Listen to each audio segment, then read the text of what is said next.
6월 1일 금요일 오늘의 주요 뉴스입니다. 뉴욕 증시는 5월의 마지막 거래일 하락 마감했습니다. 미국의 경제 지표가 기대 이하였지만 유럽의 위기 완화에 대한 기대감으로 낙폭을 줄였습니다. 3대 지수는 모두 약 보합권의 거래를 마쳤습니다. 유럽 증시는 미국의 경제 지표 부진과 스페인에 대한 우려로 대부분 하락 마감했지만 프랑스 증시는 0.05%, 영국은 0.45% 소폭 상승한 채 거래를 마쳤습니다. 반면 독일은 0.26% 하락했습니다. 국제유가는 전일 대비 1달러 29센트 내린 배럴당 86달러 53센트로 거래를 마감했습니다. 국제유가는 5월 한 달간 17%나 하락했는데 이는 지난 2008년 12월 이후 월간 기준으로 최대 낙폭을 기록하고 있습니다. 국제통화기금이 스페인을 지원하기 위한 비상계획을 논의하기 시작했다고 월스트리트 저널이 보도했습니다. 스페인 정부가 방케아를 구제하는 데 필요한 자금을 마련하지 못할 경우 구제 자금을 대출해준다는 방침입니다. 미국의 고용지표가 동시에 부진한 모습을 보이고 있습니다. 이에 따라 다음 달 1일에 발표될 노동부 고용보고서에 대한 경계 심리가 커지고 있고 향후 일자리 성장세도 본격 둔화될 것이라는 우려를 낳고 있습니다.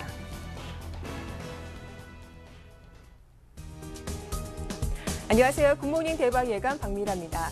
6월 1일 금요일 아침에 인사드립니다. 6월 한 달간 증시 스케줄을 보면 정말 많은 이벤트가 예정되어 있습니다. 프랑스와 그리스의 총선 그리고 각국 정상들의 회담이 줄줄이 예정돼 있는데요. 그 어느 때보다 변동성이 클 거라고 하죠. 이번 한 달도 저희 굿모닝 대박 예감에서 글로벌 증시 흐름 자세하게 짚어보시면 좋겠습니다. 자, 간밤 뉴욕 증시는 5월의 마지막 거래일을 역시 하락으로 마감을 했습니다. 장 전에 발표된 경제 지표들이 모두 부진하게 발표되면서 시장 심리를 냉각시켰는데요. 어떤 지표들이 나왔는지 자세하게 정리해 봐야겠죠. 저는 자리를 옮겨서 글로벌 핫 이슈로 다시 돌아오겠습니다.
네, 글로벌 마감 상황 정리하도록 하겠습니다. HMC 투자증권 박지훈 과장과 전화 연결돼 있죠. 안녕하세요. 네, 안녕하세요.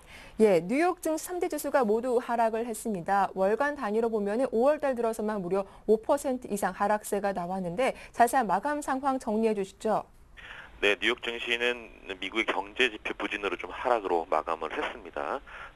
경제 지표가 좀 기대 이하였지만 유럽의 어떤 위기 완화에 대한 기대감이 좀 있어서 낙폭이 좀 줄었던 부분이 있는데요. 다우존스는 한 0.21% 떨어졌던 부분이고요. S&P는 0.23% 내려간 부분이고요. 나스닥은 0.35% 하락해서 마감을 했습니다. 전반적으로 뭐 민간 5월에 민간 고용 지표도 발표가 됐던 부분도 있고요. 특히 신규 실업수당 청원 건수에 대한 부분이 상당히 좀 부담스러운 지표를 나타냈고 GDP 성장률도 하향 조정되는 모습도 나타냈습니다. 하지만 유럽 쪽에서 좀 괜찮은 소식들이 좀 들려오고 있는 부분입니다. 바로 긴급 대책에 대한 얘기가 나오고 있는데요. 뭐 IMF에 대한 그리스 방식의 어떤 구제금을 요청할 것이라는 보도도 나왔던 부분이고요. 전반적으로 미국 쪽의 어떤 지표에 대한 부진하는 흐름들과 유럽 우려의 어떤 약화되는 이런 팽팽한 힘겨루기가 있었던 부분이고 뒷심은 좀 발휘됐던 부분이 있습니다. 그리스에도 긴축 프로그램 이행 시기도 1년 연장된다라는 융커 유로그룹 의장의 발언도 나왔던 부분이고요.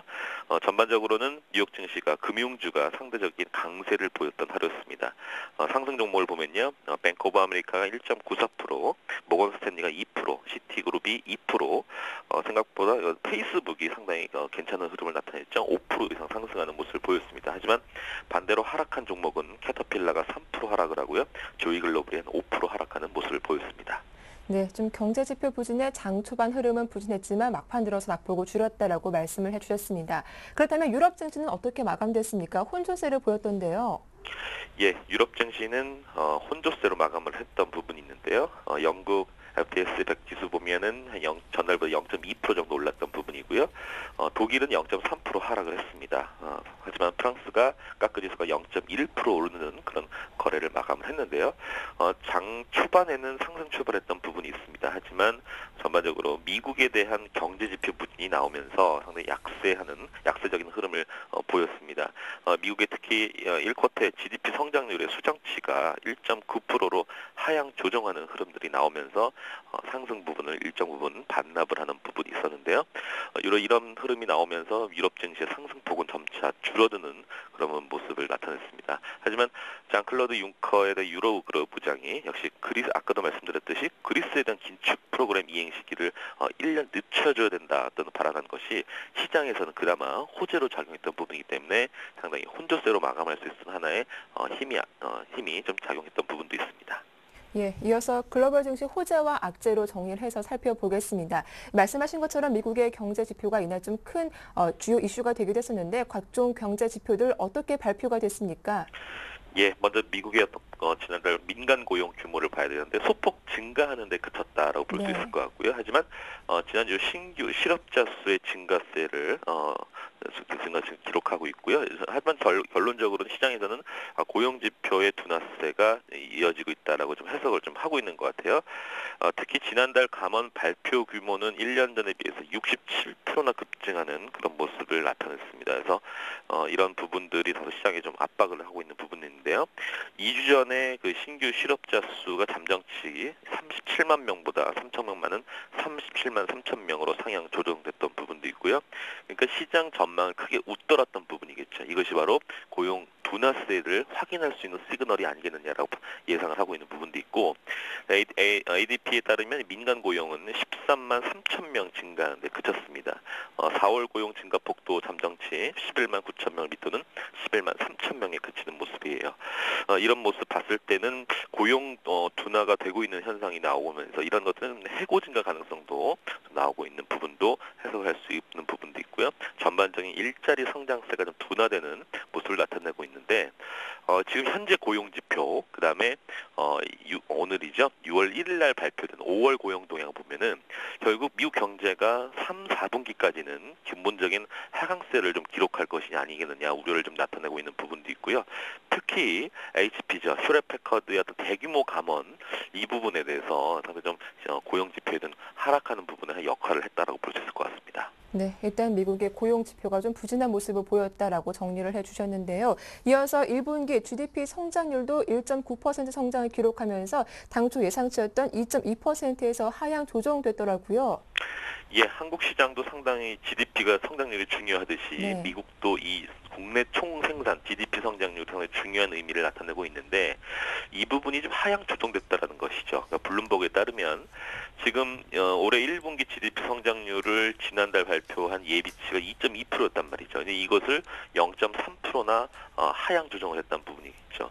물론 전문가들이 예상한 부분과는 어느 정도 비스무리한 부분도 있겠지만 지난해 4분기 성장률 3.0%에 비해서는 무려 1.1%포인트 하락한 수치이기 때문에 부담스러운 결과다라고 볼 수 있고요. 내부적으로 보면은 여기 1분기 소비 지출에 대한 얘기가 많이 나오고 있죠. 소비 지출이 2.7% 증가를 해서 이전 발표된 수치인 2.9%보다 하향 조정됐던 부분도 있고요. 기업들의 재고 투자도 지금 577억 달러 증가하는데 그쳤던 부분들. 하지만 그 전에 종전에 발표된 데이터가 695억 달러입니다. 상당히 큰 폭으로 감소됐던 부분도 있고요. 저축률도 상당히 낮아졌습니다. 지금 4년 3개월 만에 최저치를 지내고 있는데 3.6%로 좀 낮아진 부분도 부담스러운 부분도 있고요. 하지만 전반적으로 봤을 때는 역시 고용 지표와 더불어서 지금 임금 인상률이 제자리 걸음을 갖고 있다. 이런 부분들은 결국 결국 경기 둔화세의 또 간접적인 시그널적인 의미를 나타내고 있죠. 그래서 소비 지출이 비교적 양호한 수준으로 증가한 건 맞지만 이 고용 둔화가 계속될수록 결국 소비 지출의 회복 흐름도 둔화될 수밖에 없는 어떤 그런 인과적인 관계가 있기 때문에 시장에서는 바로 이 GDP 성장률의 하향 조정이 다소 악재 요소로 작용하고 있는 부분입니다. 예, 그런가 하며 지난달 부진한 모습을 보였던 미국의 소매업체 매출이 5월은 다시 호조세로 돌아선 점은 그나마 좀 위안거리가 아니었나 싶은데 좀 소비 심리가 살아나고 있는 것이다 이렇게 해석을 해볼 수 있는 겁니까? 아무래도 네. 5월 달은 역시 마더스데이죠. 어머니날 그 효과도 한몫을 했던 부분이 있습니다. 맞습니다. 지난달 부진했던 모습이었던 이 미국 소매 업체들의 매출이 5월에는 좀 올라서는 모습을 나타내고 있는데 특히 5월 중에 그 동일 점포 매출이 성장세를 좀 보였던 부분인데 이 부분은 시장 전문가들의 컨센서스보다는 더 좋은 결과를 나타낸 겁니다. 내용적인 측면을 보면 큰 업체죠. 타켓이라는 미국 2위 소매 업체인데 지금 5월 중에 4.4%나 동일 점포 매출이 증가를 했던 부분이 있습니다. 이 부분은 시장에서 3.5% 정도 예상을 했는데 4.4%가 나왔던 부분도 상당히 긍정적이고요.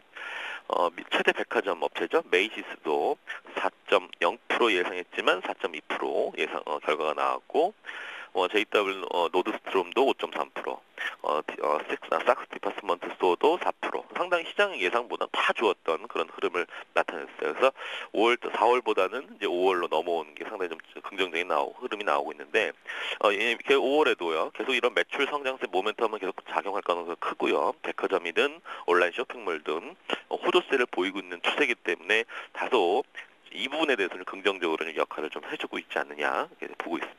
네, 이어서 유럽 쪽 이슈도 정리를 해보도록 하겠습니다. 마리오 드라기 유럽 중앙은행 총재가 이 금융동맹과 ESM을 통한 은행 지원에 동조하겠다 이런 뜻을 밝혔다고 하죠. 예, 이 부분이 좀 긍정적인 역할을 좀 하고 있는데, ECB 총재죠. 마리오 드라기가 결국 EU 집행위원회 금융동맹과 유럽 재정 안정 메커니즘, 그러니까 ESM이라고 하죠. 이걸 통해서 은행을 직접 지원 제한을 하는 그런 부분에 동조를 하는 목소리를 좀 냈던 부분이 시장에서는 일단은 박수를 받는 그런 부분이겠죠. 전반적으로 보면요, 이 부분에 대해서는 시장에서 긍정적으로 봐야 되는 게 맞는데 최근에 뭐 방키아라든지 뭐 덱시아 경우를 보면요, 은행들을 구제해야 할 그 극적인 필요에 직면했을 때는 각국 당국자들은 그냥 구제금융 규모를 과소평가하고 있다는 부분이죠. 하지만 치러야 할 그 비용적인 측면은 더 크다라는 부분이겠죠. 그런 실수를 반복하지 않기 위해서는 바로 이렇게 금융동맹과 그다음에 ESM을 통해서 은행 직접 지원에 제한을 하는 부분이 가장 현실적으로 현명한 방법이 아니겠느냐. 그리고 이 ESM을 통해서 이 향후 역내 은행들의 자본 확충을 직접 지원하는 방안을 구체적인 방안을 아마 내지 않을 것이냐. 시장에서는 좀 기대를 하는 부분이기 때문에 아주 긍정적인 이슈고 유로존 해결하는 하나의 시발점이 되지 않았냐 이렇게 판단하고 있습니다. 예, 또 한 가지 또 호재가 있었는데요. 국제통화기금이 스페인의 구제금융 지원에 대해서 비상대책을 세우고 있다는 소식이 월스트리트 저널을 통해서 보도가 되기도 했었죠. 네, 그렇죠. 이 부분도 긍정적으로 받아들여야겠죠. 네. IMF가 스페인을 지원하기 위해서 비상대책을 준비하고 있는 부분이 있습니다. 그래서 지금 내부적으로 재정위기가 상당히 심화되고 있는 이 스페인을 구제하기 위해서 지금 긴급 대책을 논의하고 있다라고 좀 보도가 됐는데요.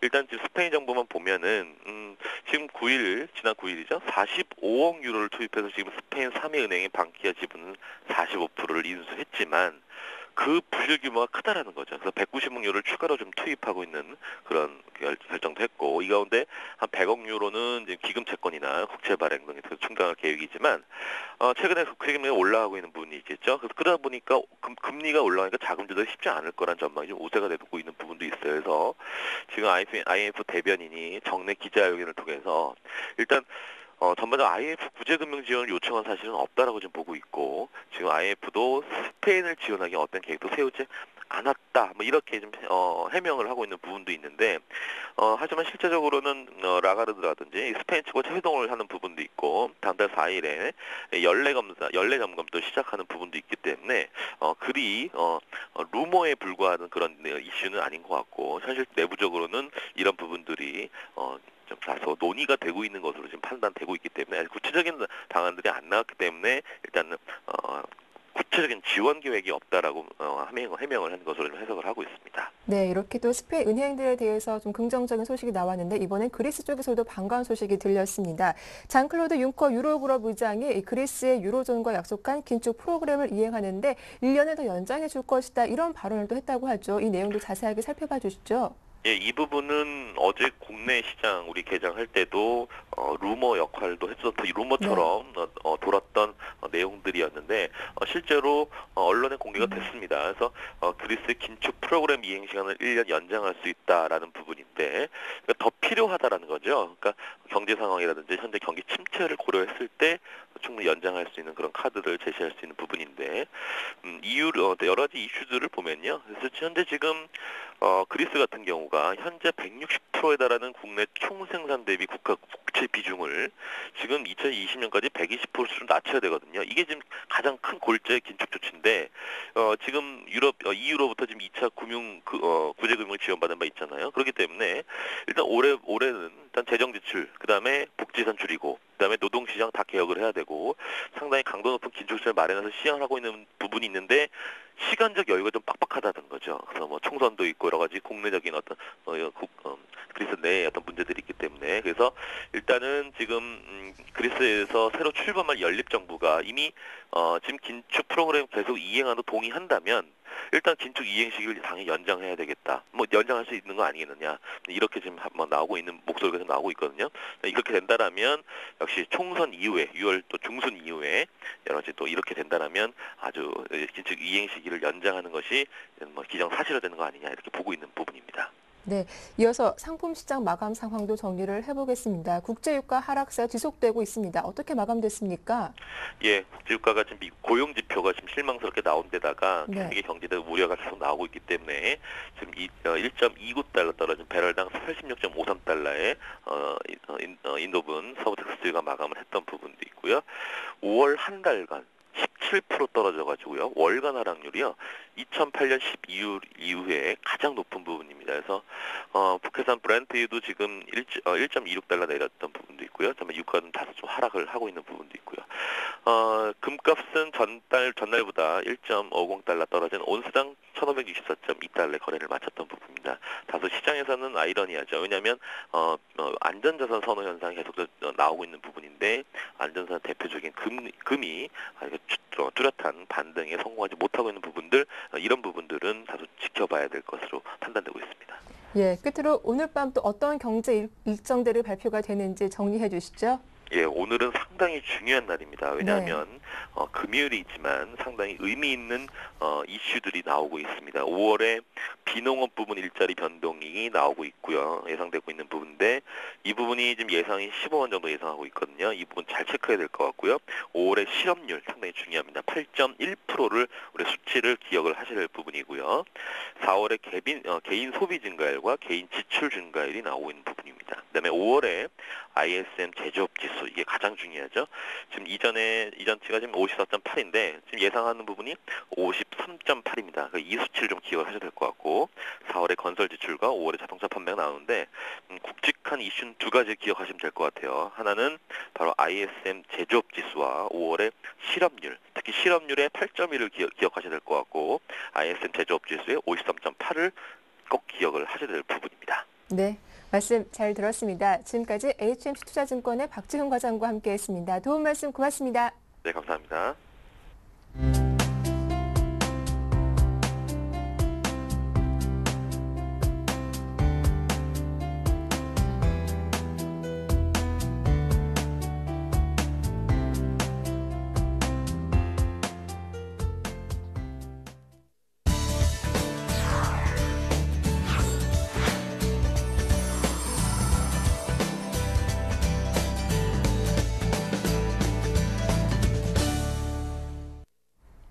네, 세계를 보는 눈 시작하겠습니다. 인백스 투자자문의 이현민 본부장님 나오셨습니다. 안녕하세요. 네, 안녕하십니까. 네, 오늘 좀 저희가 살펴볼 주제는 어떤 겁니까? 미국 기업들의 해고 추이, 네. 하반기에 이런 부분이 더 늘어날 것이다라는 우려가 커지고 있습니다. 그래서 오늘은 현재까지 올해 들어서 미국 기업들의 해고 추이가 어떻게 흘러왔고 하반기에는 또 얼마나 시장에 부정적인 역할을 보내줄지 이런 부분을 살펴보도록 하겠습니다. 네, 오늘 저희가 또 글로벌 핫 이슈 시간에도 살펴봤지만 이 고용과 관련된 지표가 또 크게 부각이 되기도 했었는데 이 미국의 5월 대량 해고 건수가 또 8개월 만에 최고치를 기록했다 이런 소식도 들려왔더라고요. 그렇죠. 2011년 9월 이후 제일 높은 수준으로 현재 올라가는 상태입니다. 네. 특히 이제 굵직굵직한 대형 기업의 해고 추이가 상당히 크게 올라온다는 점이 현재 고민이라고 볼 수가 있는데요. 5월에 해고 추이가 발표가 됐는데 6만 1,887명으로 집계가 됐습니다. 지난달 대비해서도 52.6%가 증가했고 작년 대비해서도 현재 67%가 증가가 됐습니다. 이 원인은 휴렛 패커드가 전 임직원의 8%인 2만 7천 명을 대량 해고하면서 해고 수치가 크게 올라간 부분이지만 올해 들어서 5월까지 수치를 보면 해고자 수가 24만 5,540명으로 작년에 대비해서 현재 20% 이상 해고자 수가 늘어난 현재 수치를 보이고 있고요. 또한 업계에서는 이런 해고 현재 추이가 일시적이 아니고 기조적으로 하반기에 더 늘어날 것을 현재 얘기를 하고 있어서 이런 부분은 현재 고민이라고 볼 수가 있겠습니다. 특히 1분기의 기업의 세후 순이익을 보면 4.1%가 현재 하락한 흐름인데요.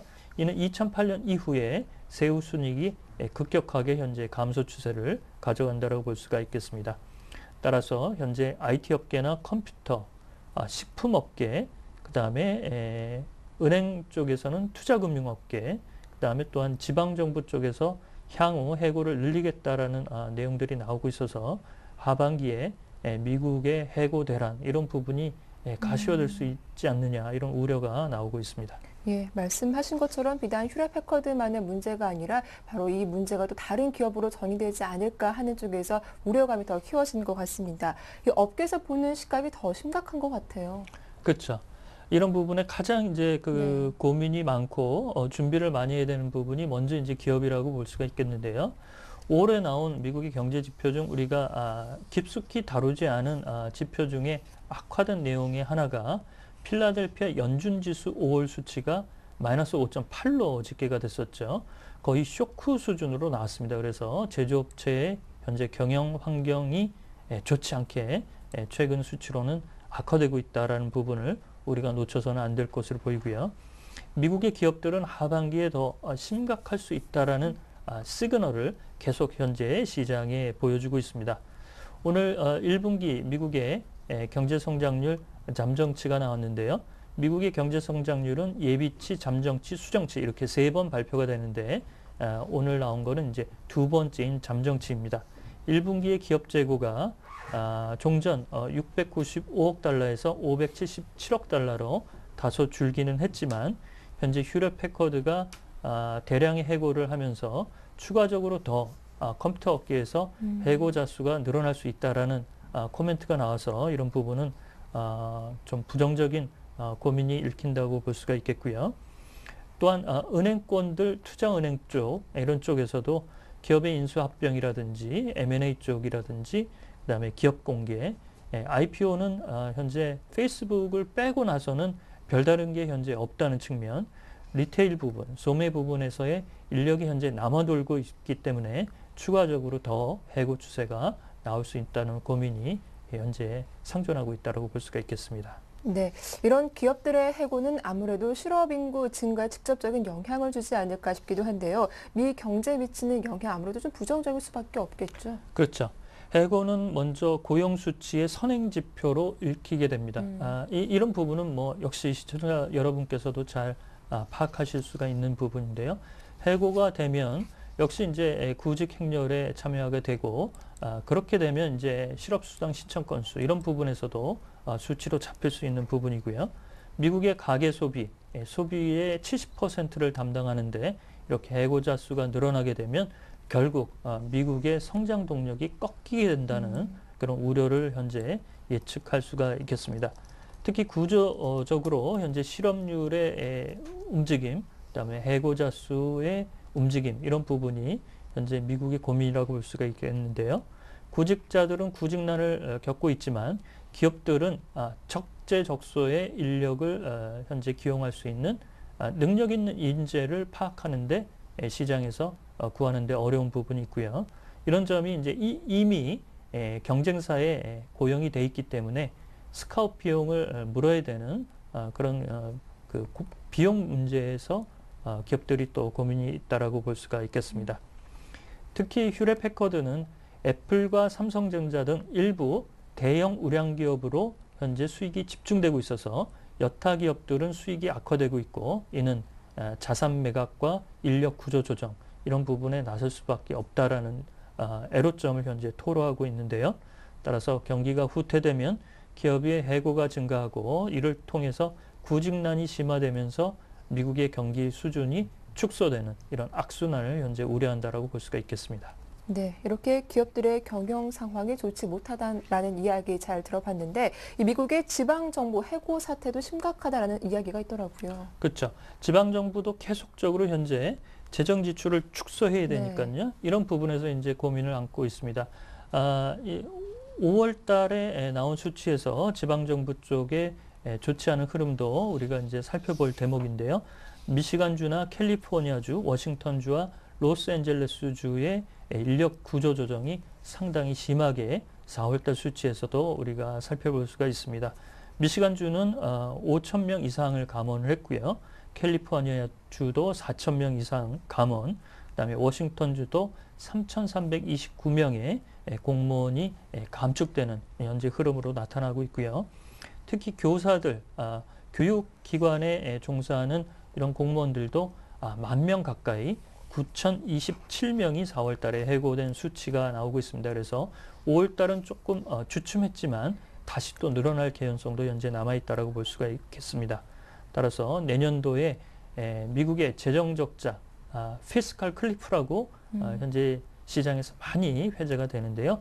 이런 부분에 숙제를 안고 있기 때문에 그 지방정부의 해고자 수가 좀 더 늘어날 수 있고 이는 이제 자산 매각, 특히 이제 지방정부가 인력 구조 조정 이런 부분에 나서게 되면 민영화로 이제 가닥을 잡게 되는데 민영화되는 쪽에 그 들어가는 수순에서 또 인력 구조 조정이 나타나는 이런 악순환이 현재 반복되고 있다라고 볼 수가 있겠습니다.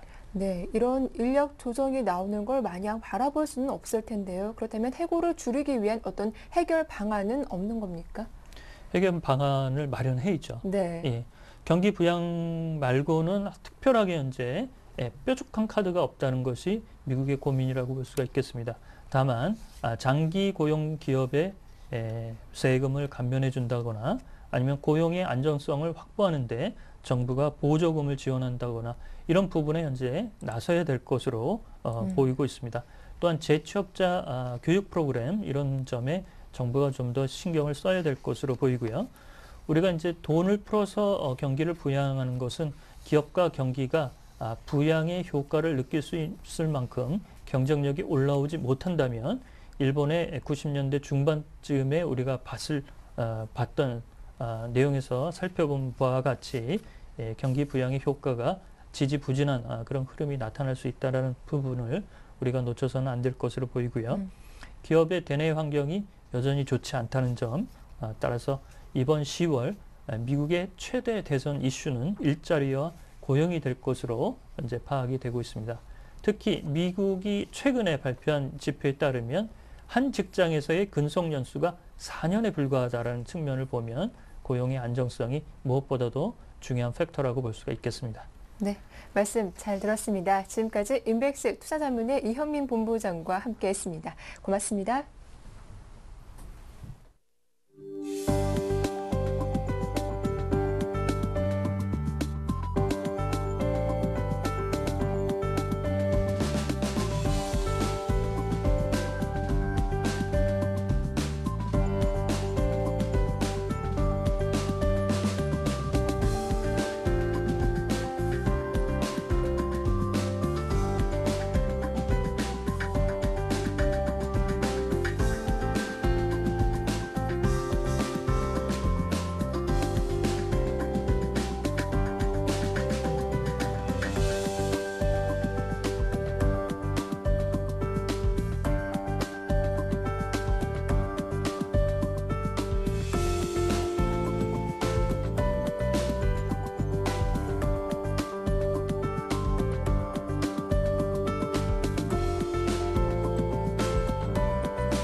네, 오늘장 전략 세워보는 이슈앤 진단. 오늘 순서는 교보증권 상암지점의 김학현 부장과 함께하겠습니다. 안녕하세요. 안녕하세요.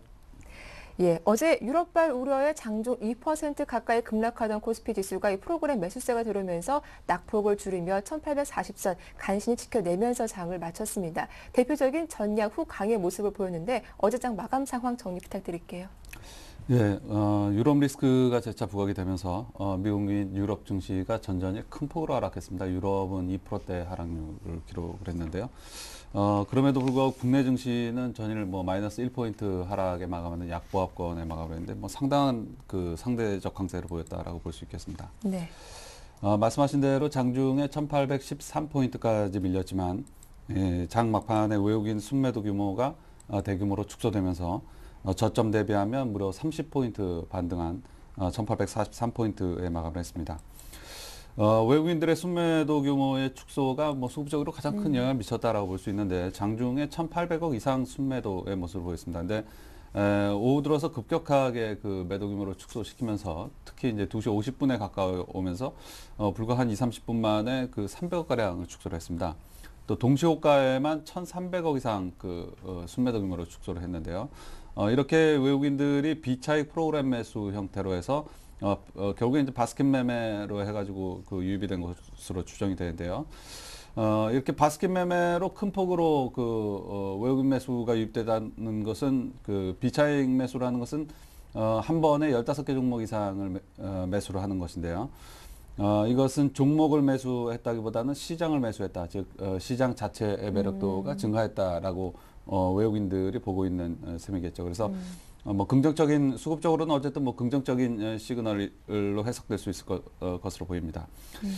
장중에 이렇게 외국인들이 바스켓 매매를 하거나 아니면 시장이 크게 올라선 이러한 원인을 굳이 찾자면 이제 국제금융협회 회장이 스페인은 구제금융을 받을 필요가 없다라고 언급한 소식이 네. 좀 전해지면서 유로화가 급등한 것이 좀 영향을 미쳤다라고 볼 수 있겠는데요. 이 왜 국제금융회장의 언급이 이렇게 시장에 영향을 미치냐면 이 국제금융협회 같은 경우는 그리스 2차 금융구제에 적극적으로 개입하면서 상당한 영향력을 행사를 했거든요. 그래서 네. 이 회장의 언급이 장중에 좀 영향을 미치면서 시장에 좀 긍정적인 영향을 미쳤다라고 볼 수 있겠습니다. 네, 이어서 어제장 업종별 흐름도 정리를 해보도록 할 텐데요. 어제 흐름을 본다면 의약품과 제약이 속하는데 이 바이오 관련 지역도 강세를 보여주기도 했고 음식료 업종 또한 상당히 선방하는 모습이었습니다. 이렇게 업종별로 좀 순환매가 돌고 있다라고 해석을 해볼 수 있겠죠. 예, 전반적으로는 네. 강세 업종으로는 음식료 업종의 강세 아주 두드러졌습니다. 음식료 업종과 보험 업종, 의약품 업종 이런 업종들이 강세를 보였는데요. 음식료 업종 같은 경우는 오리온 같은 종목이 무려 7%가 급등을 하면서 사상 최고가로 마감하는 모습을 보였습니다. 네. 예, 물론 오리온의 항상 오리온의 매력도는 해외 시장에서 나오는데요. 중국, 베트남, 러시아 등 이 해외 사업의 급격한 성장세. 1분기에는 무려 이 어닝 서프라이즈 정도가 27% 시장이 컨센서스보다 27%가량 높은 실적을 기록했던 기업입니다. 2분기 역시 고성장세가 지속될 것으로 기대가 되면서 지금 7% 급등하면서 사상 최고가로 마감을 했습니다. 롯데상강도 신고가로 마감을 했고요. 대상 같은 종목도 전고점에 지금 바짝 다가서 있는 상황입니다. 업종 전체가 상당히 좋은 모습을 보이고 있고 보험업종 같은 경우는 LIG 손해보험이라든가 삼성생명 이런 종목들이 4% 전후의 급등세를 보였고 삼성화재, 동부화재 이런 종목들이 좀 따라가는 양상을 보였는데 삼성생명 같은 경우는 최근에 낙폭이 좀 컸었던 영향도 있지만 외국인들의 대량 매수 역시 비차익 매수의 영향이 크다라고 보여지는데요. 외국인들의 수급적인 영향이 상당히 크게 작용을 했다라고 보이시고 의약품 업종 같은 경우는 그 시장에서 가장 부진한 업종 중에 하나다라고 볼 수 있는데 네. 이 동아제약의 리베이트 약가 인하 소송에서 승소한 영향이 전반적으로 큰 영향을 미쳤다라고 볼 수 있겠습니다. 또 혁신형 제약기업 선정이 임박한 것도 전반적으로 영향을 미쳤는데 이것이 왜 중요하냐면 혁신형 제약기업에 선정이 되면 세제 혜택 등 각종 그 정부의 지원 혜택이 주어집니다. 네. 지금 이제 제약사들이 최근에 한 2년 동안 주가가 약했었던 것은 이 정부 정책의 비우호적인 정책 때문인데요. 이 정책적인 압박의 종료를 알리는 시그널이 바로 이러한 시그널이 아닌가라는 판단인데요. 어쨌든 뭐 이러한 부분들이 의약품 쪽에 전반적으로 큰 영향을 미치면서 전반적으로 거래량 급증과 함께 강세가 나타났다라고 볼 수 있겠고, 하락 업종에서는 뭐 특별한 업종은 없습니다. 하지만 뭐 의류 섬유후보 업종에서 LG패션이 13개월 신저가 행진을 그리고 있다는 부분들, 뭐 내수 침체 영향이 가장 크게 작용을 하고 있는 것으로 보입니다. 네. 뭐 전기전자 업종 같은 경우는 삼성전자에 대한 외국인 압박이 계속 이어지면서 그 전기전자 업종이 하락을 이끌었다라고 볼 수 있는데, 이 강세 업종과 하락 업종을 전반적으로 보면서 느껴지는 부분은 그 가장 특징적인 부분은 역시 음식료 업종의 네. 오리온 같은 종목이라고 볼 수 있겠습니다. 오리온, 뭐 롯데상강 이런 종목이라고 볼 수 있는데, 지금 삼성전자, 현대기아차를 제외한 종합주가 있으면 한 1,600포인트 초반대입니다. 네. 근데 이러한 상황 속에서 신고가를 내는 대형주가 발생되고 있다는 것은 시장의 참여자들이 그렇게 시장을 나쁘게 보고 있지는 않다는 얘기거든요. 그래서 앞서서도 뭐 비차익으로 해서 외국인들이 대량 매수가 유입되는 것이 긍정적인 시그널이다라고 말씀드렸는데, 음식료 업종의 여러 종목들이 신고가를 내고 또 자동차 업종의 현대위아나 기아차 같은 종목이 전고점에 바짝 다가선 이러한 모습들은 뭐 나쁘게 볼 수 없는 시그널이다. 오히려 긍정적으로 해석해야 될 네. 부분이 아닌가라는 판단입니다. 네, 이렇게 업종별 흐름 자세하게 짚어봐 주셨습니다. 자, 그렇다면 종목별 이야기도 나눠보도록 할 텐데 어제장 좀 이슈가 됐던 종목이 있습니까? 어제장의 이슈는 뭐 한 세네 가지로 압축해 볼 수 있겠는데요. 첫 네. 번째는 외국인들의 비차익 매수. 앞서 말씀드린 대로 이 외국인들의 성향은 장기면서도 뭐 거액을 우정하는 강성 투자자라고 볼 수 있기 때문에 비차익으로 시장에 진입했다는 것은 어쨌든 뭐 긍정적으로 바라볼 수 있는 시그널이다라는 판단이고, 자동차 관련주들 앞서 잠깐 언급해드렸지만 자동차 관련주들이 지금 초강세의 모습을 보이고 있는데요. 기아차 같은 경우를 주봉상으로 보면 이 8만 원이라는 저항권을 뭐 한 1년여의 기간을 걸쳐서 네 번째 돌파 시도를 해나가고 있습니다.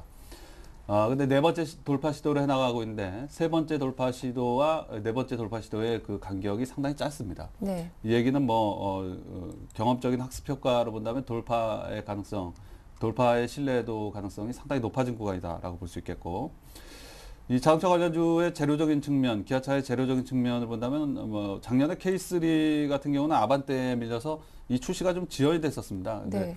이 아반떼 3 같은 경우도 출시를 곧 앞두고 있고, K9이라든가 K7 같은 자동차 역시 하반기에 미국 시장에 동시다발적으로 진출할 예정이기 때문에 뭐 실적적인 측면에서도 매우 우호적인 상황이고, 환율 급등을 고려한다면 8만 원 돌파의 신뢰도는 상당히 높아진 상황이 아닌가라는 판단입니다. 마지막으로는 이 화장품 제조사들의 주가가 지금 초강세 행진을 펼치고 있는데요.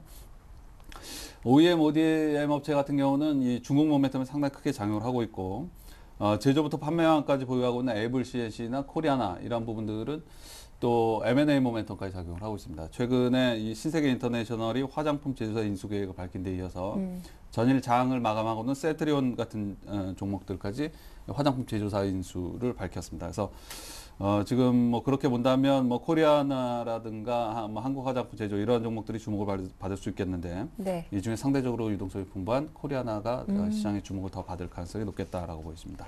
예, 끝으로 오늘장 대응 전략을 들어보도록 할 텐데요. 오늘 6월의 첫 거래일이자 또 주말 앞둔 금요일장입니다. 오늘 상당히 중요할 것 같아요. 예, 시장에 대해서는 많은 투자자들이 뭐 희망보다는 두려움을 많이 갖고 있는 국면이 네. 아닌가라는 판단인데요. 최근 시장의 변화는 오히려 3, 4월장, 그러니까 뭐 2,000포인트가 넘었을 3, 4월장보다 지금 시장 국면이 훨씬 시장에 대응하는 투자자 입장에서 상당히 좋은 국면이다라고 판단이 되는데, 왜냐하면 3, 4월장은 미국 시장 대비해서 계속 부진한 장이었습니다. 네. 삼성전자, 현대, 기아차만 가는 장이었던 반면에 지금 시장은 미국이나 유럽 그리고 아시아 시장 대비해서 국내 증시가 상대적으로 강세를 보이고 있는 이러한 국면입니다. 이러한 국면에서는 시장이 주는 두려움보다는 어떤 종목에 대한 학습을 바탕으로 해서 좀 종목에 집중하는 전략, 상대적으로 마음을 편하게 갖고 종목에 집중하는 전략을 구사할 필요가 있겠는데요. 뭐 앞서 말씀드린 뭐 자동차, 그러니까 시장의 주도주라고 볼 수 있죠. 이 주도 업종이 전고점에 바짝 다가선 모습이라든가, 비차익으로 외국인들이 대량으로 유입되는 모습이라든가, 또는 음식료 업종 같은 종목의 대형주가 신고가를 내는 모습들은 분명히 상당히 긍정적으로 바라볼 수 있는 시그널입니다. 이 주도주가 신고가를 내기 직전에 나타났던 그 현상들은 시장이 다 침체기에 나타났었습니다. 그래서 네. 지금도 마저 동이특이 일보 직전인 뭐 그런 상황이 아닌가라는 판단인데요. 시장을 좀 긍정적으로 보고 대응을 해나가는 것이 좀 바람직하겠다라고 보여집니다. 예, 말씀 잘 들었습니다. 지금까지 교보증권 상암지점의 김학현 부장과 함께했습니다. 도움 말씀 고맙습니다. 감사합니다.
네, 이슈앤 이슈 오늘 순서는 서울경제신문 사회부의 나윤석 기자와 함께하겠습니다. 안녕하세요. 네, 안녕하세요. 네, 첫 소식입니다. 우리나라의 국가 부채가 무려 774조 원에 이르는 것으로 나타났습니다. 새로운 회계 기준으로 계산하다 보니까 이렇게 됐다라고 하는데 좀 자세한 설명 부탁드릴게요. 네, 그렇습니다. 지난해 우리나라의 국가 채무는 402조 원이었습니다. 그러나 올해부터 처음 작성한 국가 재무제표에 따르면 372조 원의 빚이 더해지면서 국가 채무가 총 714조 원에 달하는 것으로 나타났습니다. 31일 기획재정부는 최초로 발생주의를 적용한 복식 부기 방식에 따라 작성한 2011년 회계연도 국가결산 보고서를 국회에 제출을 했는데요. 재무제표 작성 결과 지난해 우리나라의 빚은 774조 원으로 국내 총생산의 62.6%를 차지했습니다.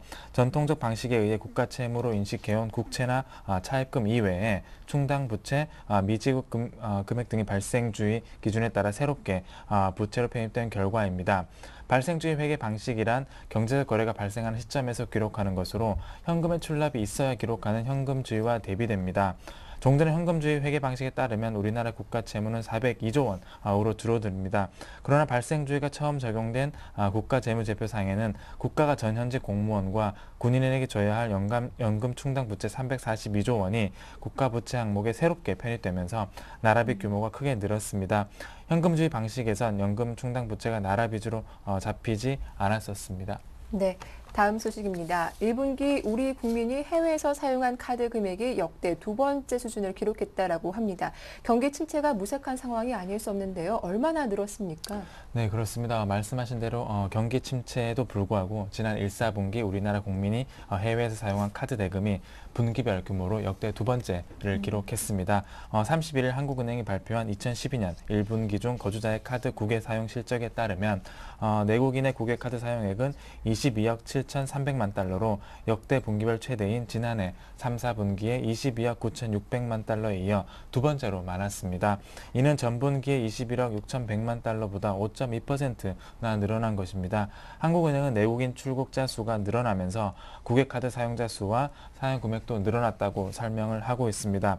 반면 지난해 외국인이 국내에서 사용한 카드 실적은 10억 8,500만 달러로 역대 최대 규모였던 전분기의 11억 9,300만 달러보다 9.0% 줄었습니다. 이에 대해 한국은행은 환율 등의 요인으로 내국인 출국자가 늘어나면 반대로 외국인 입국자는 줄어드는 측면이 있다고 설명을 했습니다.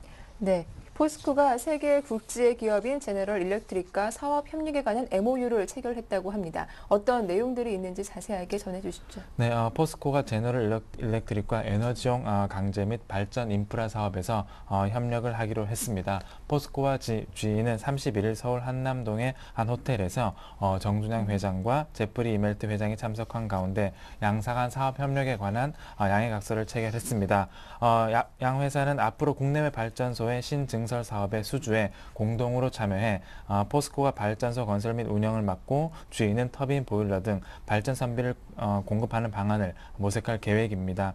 또 GE가 추진하고 있는 원유 가스 분야의 기자재용 특화 강제 공동 개발과 기자재 제작 부문에도 함께 협력하기로 했습니다.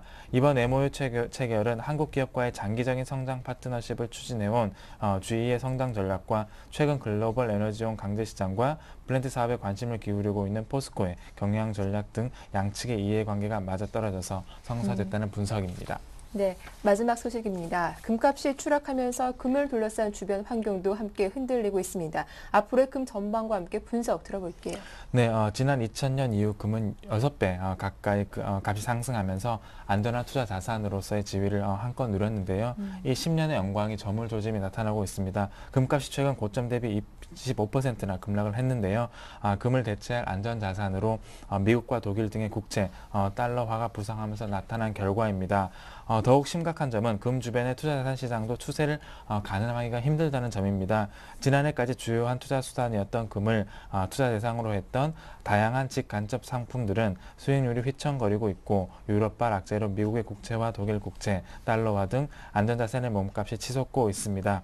적정 시점에 잘 매입했다고 평가했던 한국은행의 금 투자도 손실을 기록하고 있습니다.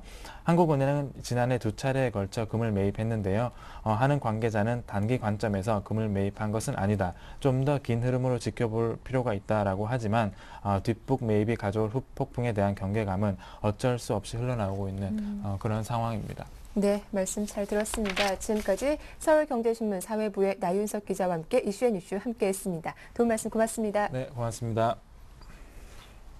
네, 굿모닝 대박 예감 1부 순서는 여기서 마치겠습니다. 저희는 잠시 후 2부로 다시 인사드릴게요. 고맙습니다.